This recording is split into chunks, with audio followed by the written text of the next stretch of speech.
परमेश्वर का पिता का धन्यवाद हो। और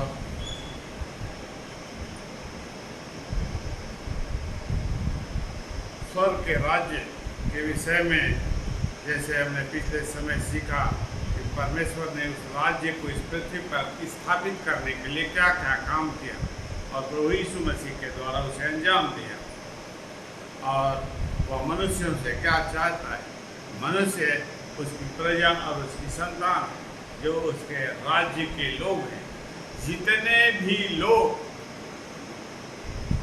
प्रभु यीशु मसीह के नाम पर विश्वास करते हैं और विश्वास करके परमेश्वर के निकट आते हैं और उसके अधिकार के अधीनता में आ जाते हैं, वे उसकी बातों को सुनते हैं, वे उसकी बातों को मानते हैं, वे उसकी बातों के अनुसार करते हैं।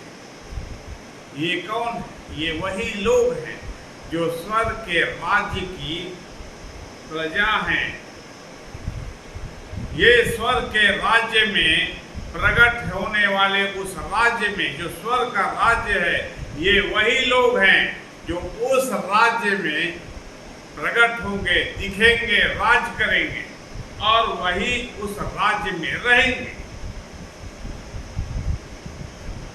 यहाँ इस संसार में परमेश्वर ने इस संसार का सुख भोगने के लिए नहीं रखा है। वो तो जानता है कि संसार में सब प्रकार का क्लेश है मनुष्यों के लिए। उसके जीवन में बीमारी है, श्राप है, मृत्यु है, आक्रमण है, दुख है और हर प्रकार की परेशानी। तो यह स्वर्ग का राज्य नहीं है, यह एक नाश होने वाला राज्य जिसका अंत विनाश है। और यहाँ जो कुछ भी उत्पन्न होता है, जो कुछ भी रहता है, वह एक दिन नाश हो जाता है।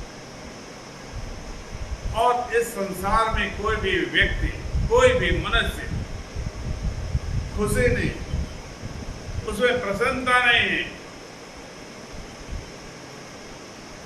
वो हमेशा क्लेश में और पीड़ाओं में तड़पता है और कहता है।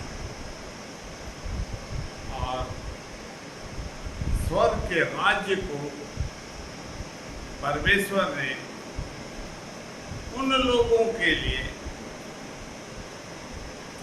रखा है, उसे प्रकट करने वाला है जो उसके लोग हैं, जो इस संसार में दुख भोगते हैं। वे उस देश में या उस राज्य में उनके जीवन में क्लेश नहीं हो, उनके प्राणों में संकट नहीं हो, उन्हें बीमारी नहीं हो, उन्हें किसी वस्तु की घटी नहीं हो।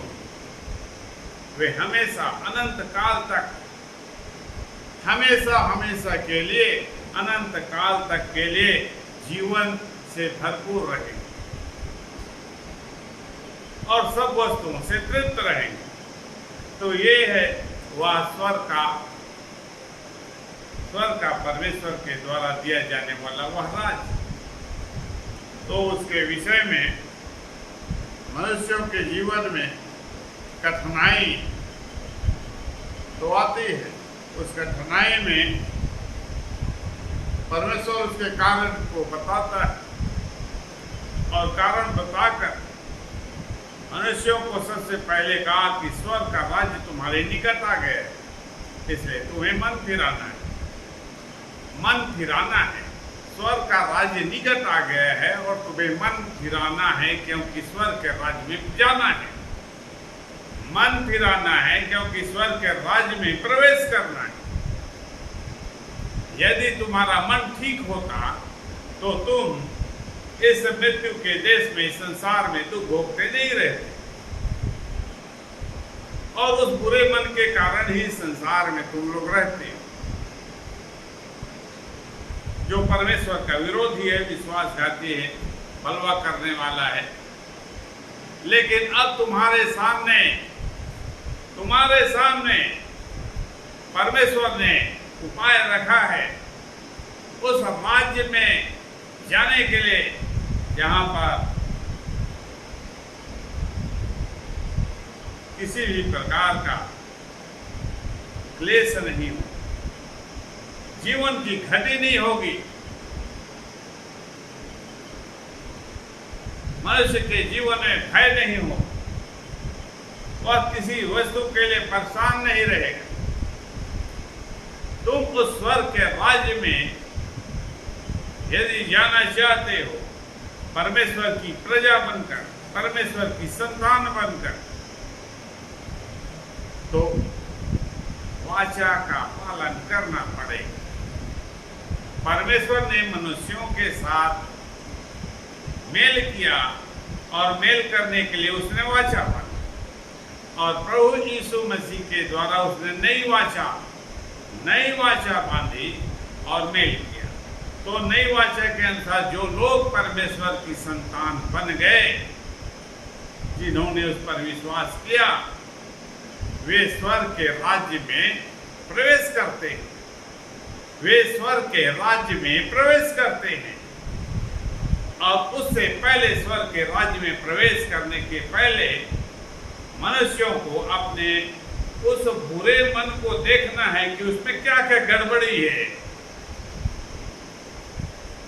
स्वर्ग का राज्य का संबंध मनुष्य के मन से, स्वर्ग के राज्य का संबंध मनुष्य के मन से है, और मनुष्य का मन का संबंध आत्मा से।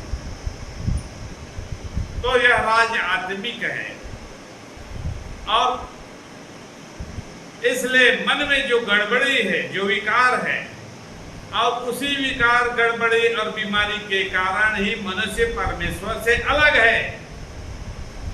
परमेश्वर ने उसे छोड़ दिया है, इस संसार में उसे छोड़ दिया है। वह उसकी सहायता नहीं करता, वह उसके दुख से दुखित नहीं होता, वह उसकी किसी भी दुहाई और प्रार्थना को नहीं सुनता। क्यों? क्योंकि उसने परमेश्वर से फिर बलवा किया है, विश्वासघात किया है, और उन्होंने अपना मार्ग लिया है। वे उसकी नहीं सुनते, वे परमेश्वर की नहीं सुनते। ये बहुत ही खतरनाक बात है मसीहियों के लिए, क्योंकि वे परमेश्वर की नहीं सुनते, उसके वचन को नहीं सुनते, वे उसके वचन को मानना नहीं चाहते। तो मन जब एक व्यक्ति फिरता है, परमेश्वर की ओर अपने मन को फेरता है, तो इस बात के लिए तैयार होता है कि अब से, आज से, इस समय से मैं तेरी सुनूंगा, मैं तेरी मानूंगा, तेरे अनुसार करूंगा, मैं तुझसे जुड़ कर रहूंगा। और इसलिए वह वाचा के बंधन को स्वीकार करता है। आज से तू मेरा परमेश्वर है, आज से तू मेरा प्रभु, परमेश्वर और स्वामी है। मैं तेरी ही सुनूंगा, और तू जो कहेगा उसी के अनुसार चलूंगा और करूंगा। लेकिन मसीही जगत के लोग ऐसा नहीं करते, तो उनका मन फिरौना कहाँ रहा? वे इस मसीहियत को धारण करने के बावजूद, बपतिस्मा लेने के बावजूद, परमेश्वर से मेल करने के बावजूद, वाचा से जुड़ने के बावजूद, परमेश्वर के वचन को नहीं सुनते, नहीं मानते, अपने जीवन में उसे ढालने के लिए कोई प्रयास नहीं करते। तो क्या उन्होंने परमेश्वर से मेल किया है? जब उसकी सुनते ही नहीं, उसकी मानते ही नहीं, तो क्या उसने उससे मेल किया है? वह तो वही स्थिति है जो आदम की स्थिति, उसने भी नहीं सुना और वे अलग कर दिया गया। तो मनुष्य धोखा में और भूल में रहता है कि परमेश्वर मेरी सुनता है, मेरी सहायता करता है, मुझे चंगा करता है, मुझे आशीष देता है।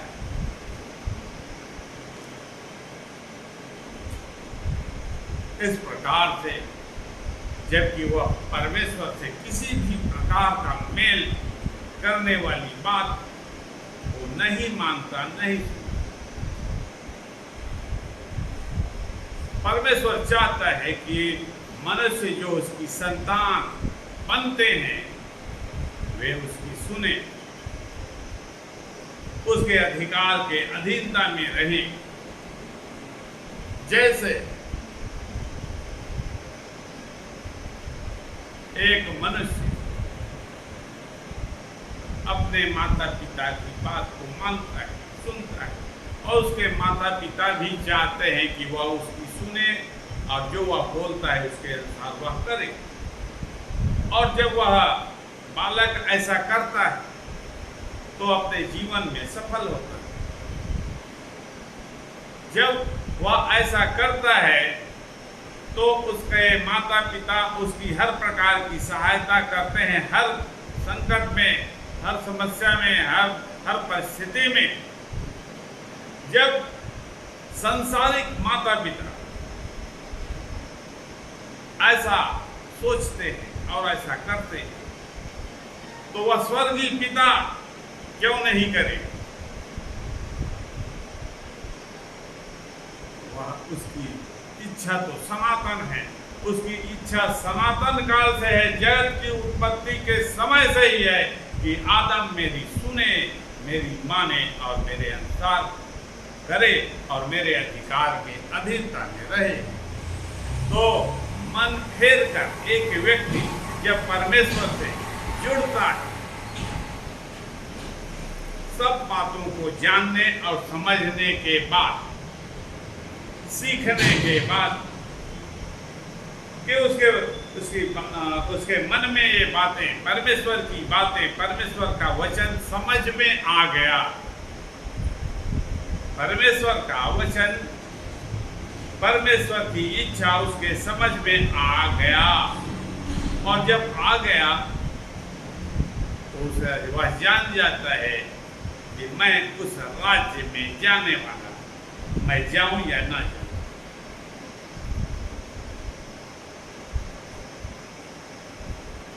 जीवन के उस अनंत जीवन के राज्य में जाने के लिए वह निर्णय करता है, चाहे कुछ भी हो जाए, मैं आज से अपने उस बुराई को छोड़ता हूँ। और इस प्रकार से वह हर बात के लिए खेदित होता है, दुखित होता है कि मैंने ऐसे ऐसे काम किए हैं और परमेश्वर से मैं अलग हो गया हूँ। परमेश्वर के उस कृपा से, परमेश्वर की सहायता से, परमेश्वर के अनुग्रह की दृष्टि से, परमेश्वर के आत्मा से, परमेश्वर के वचन से, परमेश्वर के उस उपाय से मैं अलग हो गया। तो मुझे, मेरे सामने स्वर्ग का राज्य है, मेरे सामने स्वर्ग का राज्य है। मुझे निर्णय करना है, फैसला करना है। मुझे क्या करना है? निर्णय करना है कि अंदर जाना है कि नहीं, उस स्वर्ग के राज्य में जाना है कि नहीं। परमेश्वर सलाह देता है मनुष्यों को, तुम्हारे लिए अच्छा होगा, तुम्हारा भला ही होगा यदि तुम इस प्रकार से निर्णय कर लेते हो कि मुझे स्वर्ग के राज्य में जाना है। तो वह निर्णय के अनुसार वह अपने स्थान को स्वर्ग के राज्य में क्या करता है? बुक कर ले। यदि नहीं करता तो उस राज्य में प्रवेश नहीं करे, उस स्वर्ग के राज्य में वह कभी प्रवेश नहीं करे। वह तो इस संसार से और इस संसार की सब बातों से और सब वस्तुओं से प्रसन्न है, खुश है और यही रहना चाहता है। और इसलिए वो प्रार्थना करता है कि हे प्रभु मुझे ये दे, मुझे वो दे, मुझे घर दे, मुझे कार दे, मुझे हर प्रकार की वस्तुओं को मांगता है, क्योंकि उसका मन यहाँ लगा है। और उसका मन जब यहाँ लगा है और इस स्थान को वह नहीं छोड़ना चाहता। बीमार होने पर लोग जाते हैं डॉक्टर के पास और हर प्रकार से प्रयास करते हैं कि किसी भी प्रकार से वह उसके प्राण को बचा दे। हर प्रकार का वह प्रबंध करता है कि उसके प्राण बच जाए। इस संसार में रहने के लिए, लेकिन कोई भी डॉक्टर नहीं, इस संसार में कोई भी ऐसा व्यक्ति नहीं है जो किसी मनुष्य के प्राण को बचा सके। जिस दिन उसका समय आ गया उस दिन उसका अंत हो। लेकिन प्रभु यीशु मसीह ने ऐसी प्रतिज्ञा दी है कि समय हो जाने के बावजूद अधिकार दिया है हमें उस समय को बदल दे। जीवन और मृत्यु को और उसकी कुंजी को उसने हमारे हाथ में दिया है, स्वर्ग के राज्य के उस व्यक्ति के हाथ में। जीवन और मृत्यु की कुंजी को प्रभु यीशु मसीह के विषय में लिखा है, वह मनुष्य का पुत्र है। मृत्यु और अधोलोक की कुंजी मेरे पास, यीशु मसीह के पास मृत्यु और अधोलोक की कुंजी। और यीशु मसीह के पास जब वह कुंजी है तो यीशु मसीह के पास वह कुंजी जो है वह हमारा है। हम उसे खोल सकते हैं, उसका उपयोग कर सकते हैं, उसे हमारे वश में दिया है। कब? जब हम उससे मेल करते हैं, जब हम उससे जुड़ते हैं, मन को फेरते हैं उसकी तरफ और इस संसार की बुराई से अलग होते हैं, शरीर की बुराई से अलग होते हैं, मन और आत्मा की बुराई से अलग होकर परमेश्वर से जुड़कर परमेश्वर के राज्य में शामिल होते हैं। ये परमेश्वर चाहता है।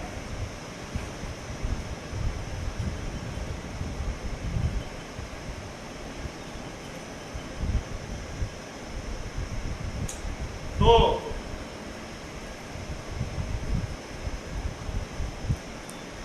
परमेश्वर चाहता है कि मनुष्य मन फिराए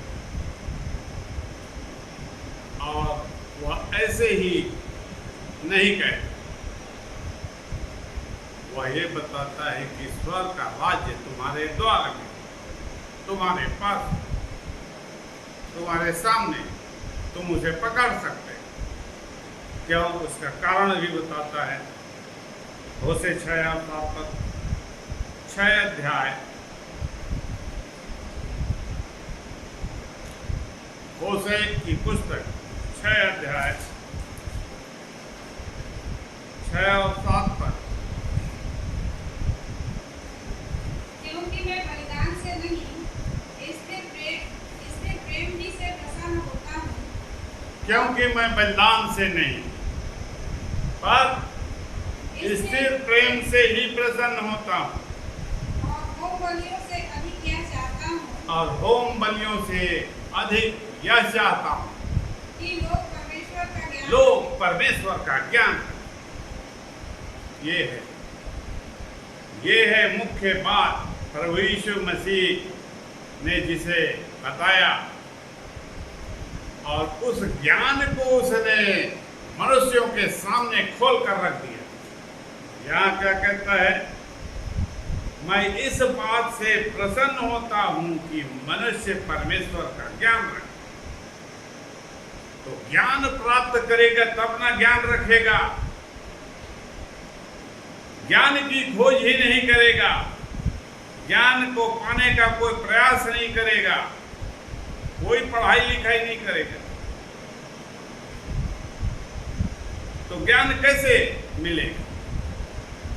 मनुष्य, एक व्यक्ति जब स्कूल क्यों जाता है? ज्ञान प्राप्त करने के लिए, और उसके लिए प्रयास करता है कि किसी भी प्रकार से प्राइमरी पास हो जाए, उसके बाद मिडिल पास हो जाए, हाई स्कूल पास हो जाए, उसके बाद वह कॉलेज पास हो जाए।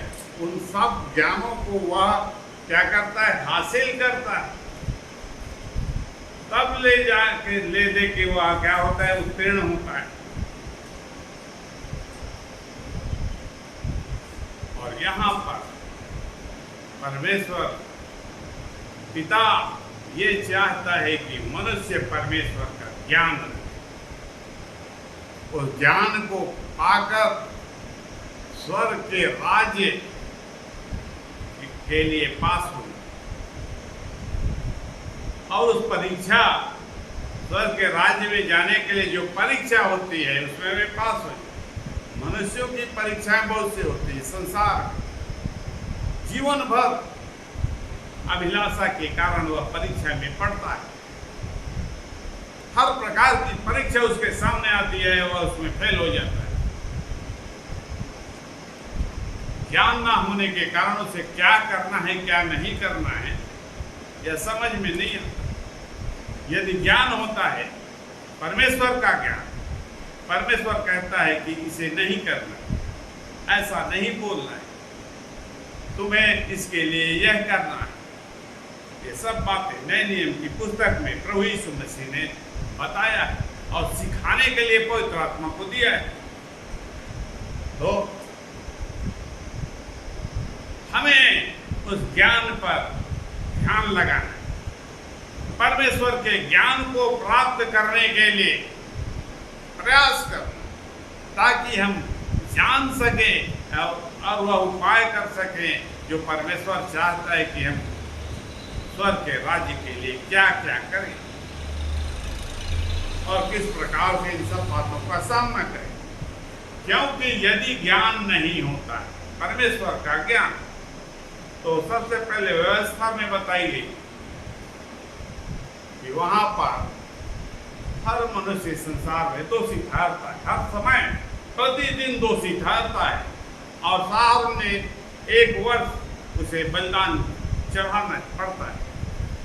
ठीक ठाक रहने के लिए बलिदान चढ़ाना पड़ता था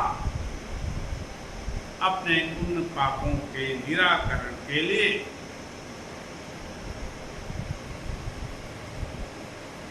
तो यीशु मसीह कहता है कि मैं बलिदान नहीं चाहता। परमेश्वर की यह इच्छा है कि वह बलिदान पसंद नहीं करता है कि मनुष्य हर समय बलिदान चढ़ाता रहे, और हर समय मनुष्य पापी ठहरता है, दोषी ठहरता है, वह कितना बलिदान चढ़ाए। स्वर्ग के राज्य को प्रभु यीशु मसीह बताता है, उस ज्ञान को बताता है कि कैसे तुम दोषी नहीं ठहरो। उस ज्ञान को बताता है कि एक मनुष्य कैसे दोषी नहीं ठहरेगा, और जब दोषी नहीं ठहरेगा तो उसे बलिदान चढ़ाने की जरूरत नहीं। बलिदान चढ़ाने की जरूरत नहीं पड़ेगी। वह कहता है मैं स्थिर प्रेम से प्रसन्न हूं। स्थिर प्रेम से प्रसन्न होता, तो स्थिर प्रेम कहां से आएगा? स्थिर प्रेम आएगा तब बलिदान नहीं चढ़ाना पड़ेगा। तो ऐसे प्रेम के बंध में जुड़ जाओ स्वर्ग के राज्य। ऐसे प्रेम के बंधन में, परमेश्वर के प्रेम के बंधन में जुड़ जाओ, जिससे परमेश्वर प्रसन्न हो। तो वह उपाय प्रभु यीशु मसीह उस प्रेम को लेकर आया इस संसार में। परमेश्वर के प्रेम को और मनुष्यों के साथ उस प्रेम को बांटा। और जब वह उसे बांटा मनुष्यों के साथ,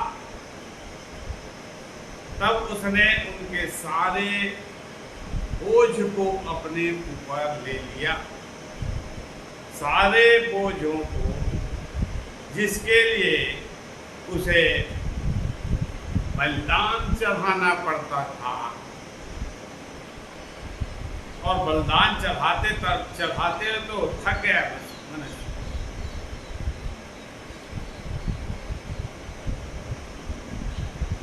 तो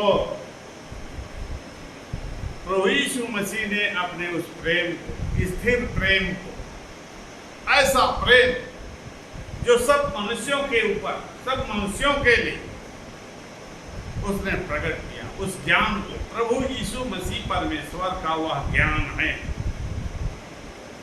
और इसलिए वह जो कुछ भी बोलता और जो कुछ भी करता है वह परमेश्वर का ज्ञान है। और उस ज्ञान के अनुसार एक मनुष्य को, एक व्यक्ति को चलना चाहिए, उसे अपने जीवन में अपनाना चाहिए। वह स्थिर प्रेम, परमेश्वर का वह स्थिर प्रेम, प्रभु यीशु मसीह, जिसे हम अपने भीतर जब स्वीकार करते हैं, एक मनुष्य जब उसे ग्रहण करता है, तो परमेश्वर का प्रेम उसके भीतर आ जाता है। वह भी वैसा ही करने लगता है। जब उसके भीतर परमेश्वर का प्रेम आ जाता है, तब वह व्यक्ति दूसरे व्यक्ति के साथ भी प्रेम व्यवहार करने लगता है। वह अपने शत्रुओं को इसीलिए क्षमा करता है, अपने बैरियों के लिए प्रार्थना करता है, अपने अपराधियों को क्षमा करता है, एक दूसरे के लिए प्रार्थना करता है। और जितनी भी बातें या वह स्थिर प्रेम का प्रमाण एक मनुष्य के जीवन में वह आ गया, एक मनुष्य के हृदय में वह प्रेम आ गया, यह इस बात को प्रमाण करता है कि परमेश्वर का प्रेम उसके हृदय में। तो स्थिर प्रेम से परमेश्वर प्रसन्न होता है। परंतु उन लोगों ने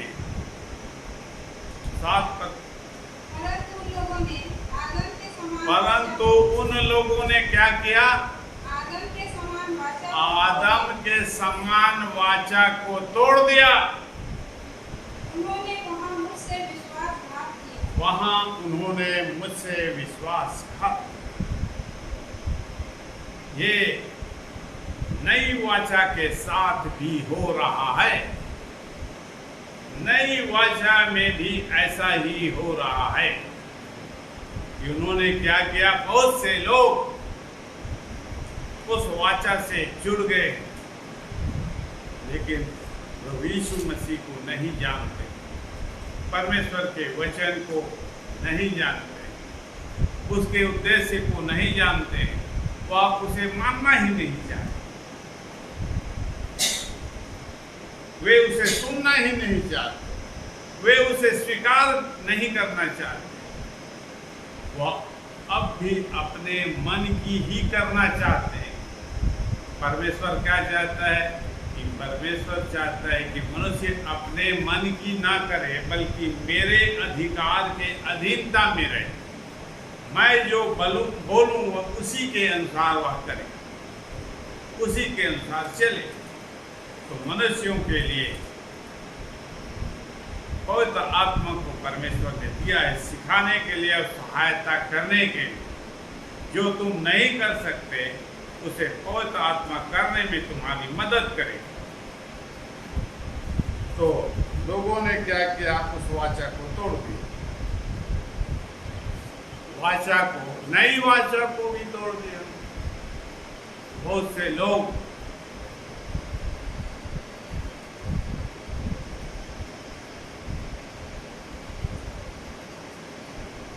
नई वाचा को तोड़ने से, नीचे क्या लिखा है? उन्होंने मुझसे विश्वासघात किया। इसे क्या कहता है वो? विश्वासघात। मनुष्यों के इस कार्य को परमेश्वर विश्वासघात कहता है। तो क्या विश्वासघात करने वाले की प्रार्थना को वह सुनता है? क्या उसकी सहायता करता है?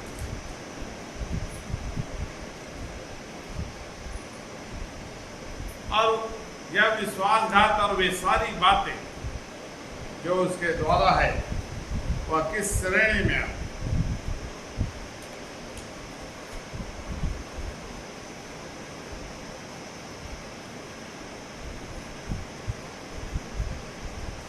ये क्या है? 9 पद, 8 पद से पढ़े।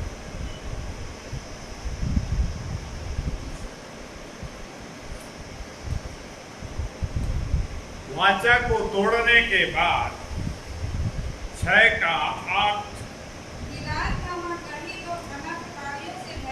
अब अनर्थकारी मनुष्य के मन के उस भाग को देखें जहाँ पर मनुष्य परमेश्वर के विरोध में जो सोचता है, उन सब बातों को परमेश्वर कैसे देखता है? वह यदि नहीं देखता तो यह नहीं लिखा गया होता।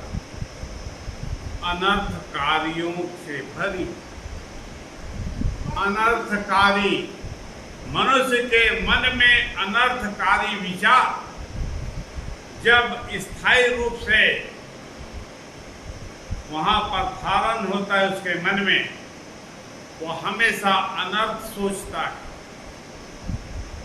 सबके लिए अनर्थकारी विचार है उसके मन में। वह परमेश्वर के विषय में भी अनर्थकारी विचार रखता है। वह सब लोगों के लिए, वह दिन भर सुबह शाम तक किसी भी व्यक्ति का अनर्थ करने के विषय में प्लानिंग बनाता है, सोचता है। मनुष्य के मन में ये अनर्थकारी विचार, ये महापाप है। और वह खून से भरी हुई है। और दूसरी बात यह है, मनुष्य खूनी है। वाचा तोड़ कर वह खूनी बन गया है। और इस संसार के लोग कभी भी किसी भी समय कहीं किसी भी स्थान में किसी भी की हत्या कर देते हैं। उनके लिए एक सामान्य बात है। और डाकुओं का दल आगे बढ़, जैसे डाकुओं के दल किसी की घात में बैठते हैं, वैसे ही याजकों का दल शकेम के मार्ग में वध करता है। तो डाकू का क्या काम करता है? डाकू का काम है लूटने का और बर्बाद करना। जहां पर भी डाकू जाता है वहां पर लूटता है। तो ये लोग हैं जो लूटते हैं, एक दूसरे को। इस संसार में यह भरा पड़ा है। वे परमेश्वर को भी लूटने का प्रयास करते हैं।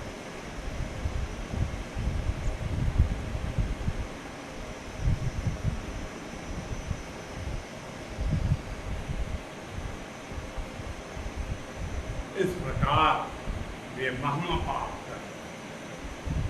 मतलब वे सारे काम करते हैं, वे सारी बुराई करते हैं जो परमेश्वर की दृष्टि में घृणित है, बुरा है। परमेश्वर नहीं चाहता है कि उसकी संतान ऐसा करे। और मनुष्य को अच्छा लगता है ऐसा करना, लूटना, बर्बाद करना, घात करना, नाश करना, खून करना, अपहरण करना, डकैती डालना, ये सारे काम। डाकुओं का वह दल है। क्यों?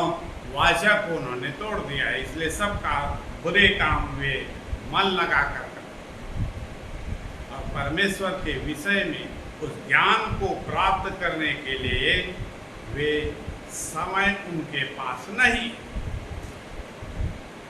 यदि वह थोड़ा समय उसमें लगा दे तो उनका क्या हो जाएगा? उद्धार हो जाएगा, वे स्वर्ग के राज्य में प्रवेश कर।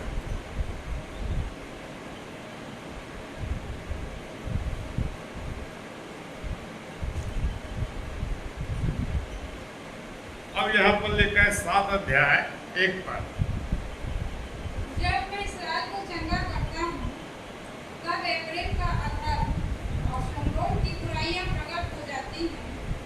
वे छल से काम करते हैं, चोर भीतर घुसता और डाकुओं का दल बाहर छीन लेता है। जब फिर से पढ़ो। जब मैं मैं इसराइल को चंगा करता हूँ, परमेश्वर दयालु परमेश्वर है, प्रेमी पिता है। वह अपनी प्रजा को जो मसीही बन गए हैं, यद्यपि वे संसार में हैं, अभी उन्होंने मन नहीं फिराया है स्वर्ग के राज्य में प्रवेश करने के लिए। और वे क्या करते हैं? फिर भी वे परमेश्वर की प्रजा है। तो इसराइल को जब मैं चंगा करता हूँ, परमेश्वर फिर भी चंगा करता है, तब अब प्रेम का अधर्म प्रकट होता है। ये समस्या ये मनुष्यों का, इस्राएलियों का, उस गोत्र का अधर्म उसका पीछा नहीं छोड़ते। जब किसी के लिए चंगाई की प्रार्थना होती है तो उसके पाप परमेश्वर को दिखने लगते हैं। उसके पाप और बुराई और दुष्टता दुनिया भर के वे सारे उसके अधर्म के काम परमेश्वर के सामने दिखने लगते हैं और वे चंगाई में क्या करते हैं? बाधा उत्पन्न करते हैं, रुकावट डालते हैं। ये है मनुष्य के चंगाई प्राप्त करने में रुकावट। परमेश्वर तो प्रेमी है, किसी भी परिस्थिति में प्रार्थना के अनुसार उसे चंगा करने के लिए अपना हाथ बढ़ाता है, लेकिन उसका पाप उसे रोक देता है। और जब रोक देता है, पाप क्या है? व्यवस्था है। व्यवस्था कानून है, नियम है, और वह रुकावट जब डाल देता है तो कानून के अनुसार रुक गया, चंगाई रुक गया, छुटकारा रुक गया, उपाय रुक गया। तो परमेश्वर का ज्ञान क्या कहता है? उस रुकावट को दूर करो। चंगाई रुक गया है, सहायता मिलनी बंद हो गई है, उपाय बंद हो गया है, तो उस रुकावट को, उस पाप को अपने जीवन से दूर करो। हर प्रकार का प्रयास, ये परमेश्वर का ज्ञान है। यही तो सिखाने वह आया है कि कैसे उस ज्ञान के द्वारा एक व्यक्ति आगे बढ़ सकता है। ज्ञान ना होने के कारण वह उपाय को नहीं जानता। ज्ञान ना होने के कारण उपाय को नहीं जानता, और उपाय को नहीं जानता तो उसके अनुसार उपाय नहीं कर पाता और नाश हो। यदि ज्ञान होता तो उपाय करता तो चंगा हो जाता। ज्ञान होता तो उपाय करता और पाप का निराकरण कर देता, रुकावट का उपाय कर देता तो चंगा हो जाता। एक व्यक्ति जब पाप से छूट जाता है तो निश्चित रूप से परमेश्वर उसे चंगा करता। परमेश्वर ने अपने प्रेम को इस प्रकार से प्रकट किया है, मनुष्य की भलाई के लिए। अपनी इस भलाई को वह प्रकट करता है।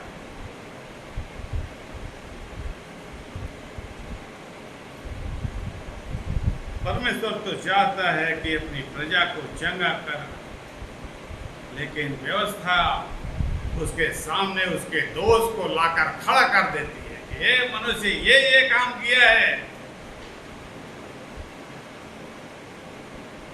तुम उसे अपने जीवन के सामर्थ्य को कैसे दे सकते हो?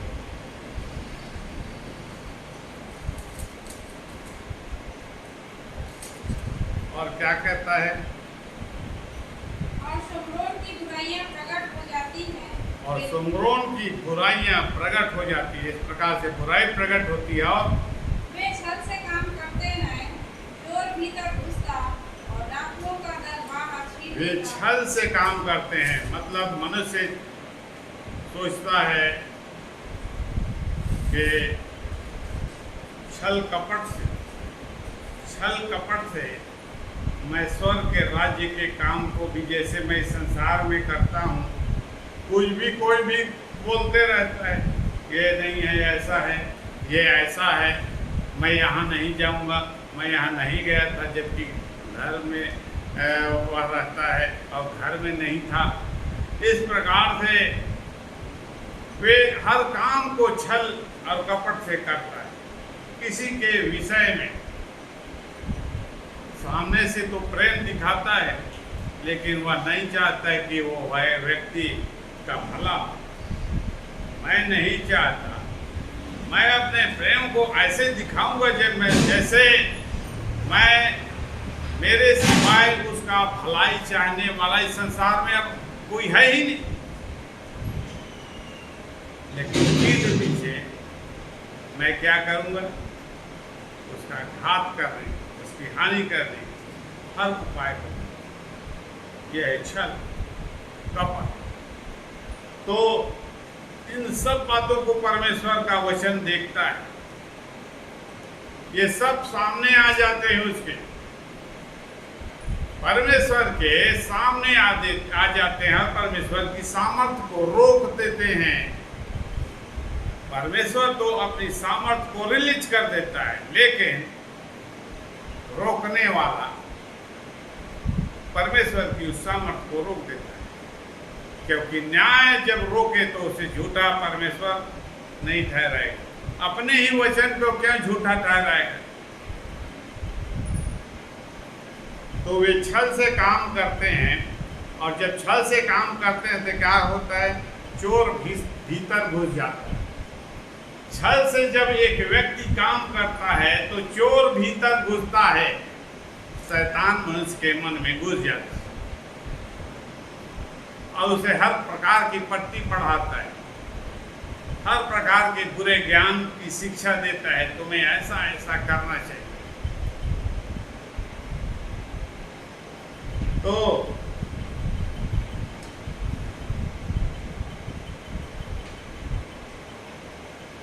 जब शैतान मनुष्य के मन में घुसकर बैठ जाता है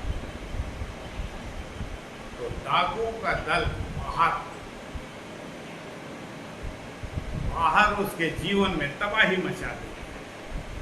एक व्यक्ति के जीवन में, उसके परिवार में, उसके घराने में वह तबाही मचा देता है। क्यों? क्योंकि उसी मनुष्य के मन में बैठ के वह काम कर रहा है, उसी के साथ ये सारी बुराइयां मनुष्य के लिए प्राण घातक है, जो मनुष्य के मन से ही जुड़ा हुआ है, मनुष्य के मन से ही संबंधित है। और कैसे वह चोर, वह डाकू उसके भीतर आकर उसके जीवन में तबाही मचा देता है, उसके परिवार में, उसके घराने में, उसके हर संपत्ति में वह लूटपाट करके उसे बर्बाद करके छोड़ देता है।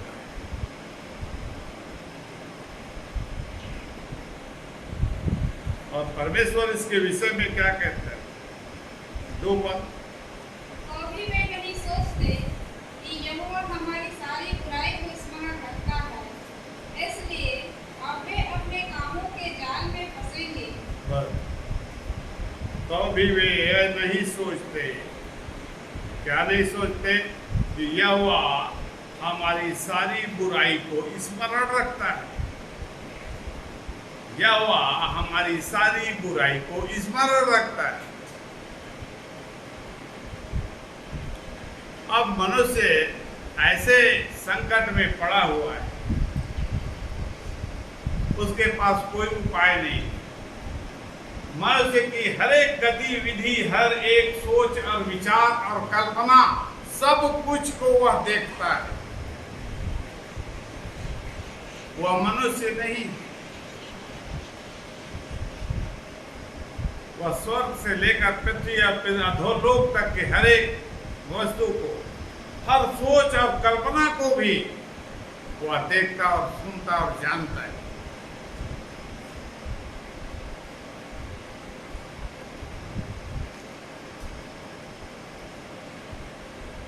तो मनुष्यों के लिए क्या भला है।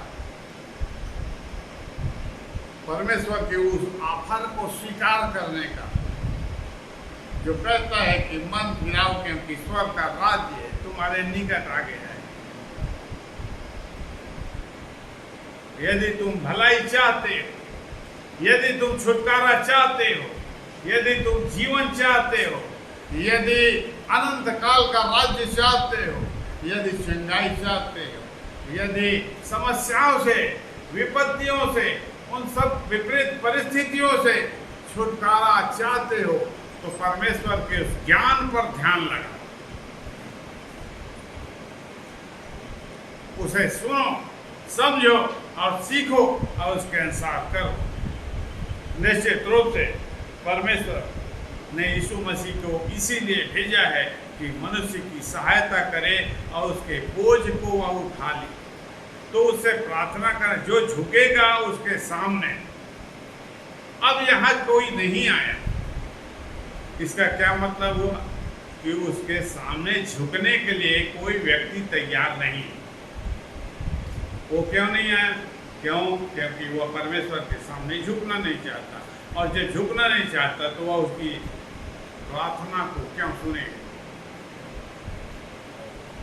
परमेश्वर के वचन को सुनना नहीं चाहता तो परमेश्वर उसकी क्यों सुनेगा?